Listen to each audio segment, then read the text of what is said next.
Hi అండి, welcome to lovely Pujitha ready dogs. Always talking, keep rocking. So ఫుడ్తో మీ ముందుకు వచ్చేస్తానని చెప్పింది ఈ సాన్వి క్రియేషన్ అమ్మాయి. సో వచ్చేసింది మీ నెల్లూరు పిల్లండి. సో ఈరోజు అయితే చీజ్ బాల్స్ అండి, వెరీ క్విక్గా అయిపోతుంది. సో దీన్ని వెజ్ బాల్స్ లాగా కూడా చేసుకోవచ్చు. సో టకటకా చూసేద్దామా.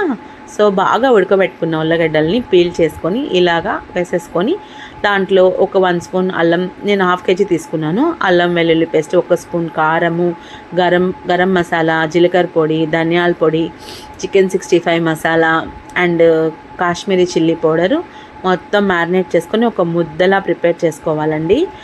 బాగా మ్యారినేట్ చేసుకోవాలి. అంటే బాగా ఎంత బాగా మిక్స్ చేసుకుంటే మనకి బాల్స్ అంత బాగా నీట్గా వస్తాయి.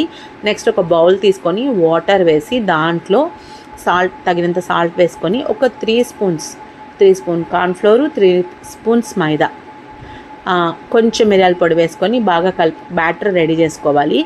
అండ్ బ్రెడ్ క్రమ్స్ కూడా రెడీ చేసుకోవాలండి. సో బ్రెడ్ క్రమ్స్కి అయితే ఒక 4 స్లైసెస్ సరిపోతుంది.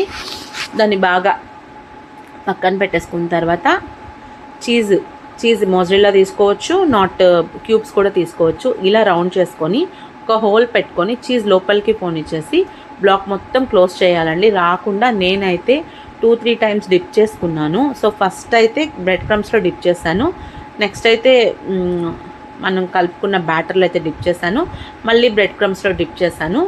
సో అలా చేసుకుంటే ఏంటంటే కోటింగ్ గట్టిగా ఉంటుందండి, చీజ్ బయటికి రాకుండా ఉంటుంది. సో మరీ స్లర్రీ కూడా చాలా పల్చగా చేసుకోవచ్చు, కొంచెం చిక్కగా చేసుకోండి. సో ఇలా చేసుకున్న వాటిని బాగా హీట్ చేసుకున్న ప్యాన్లో ఆయిల్ వేసుకొని, ఆయిల్ బాగా హీట్ అయిన తర్వాత సో మీడియం హీట్లో పెట్టుకొని రోస్ట్ చేసుకుంటే చాలా బాగుంటాయండి. అసలు నిజంగానే మీ పిల్లలు లొట్టలు వేసుకుంటే అది తింటారు, నాది guarantee. So here, thanks for watching Saanvi creation.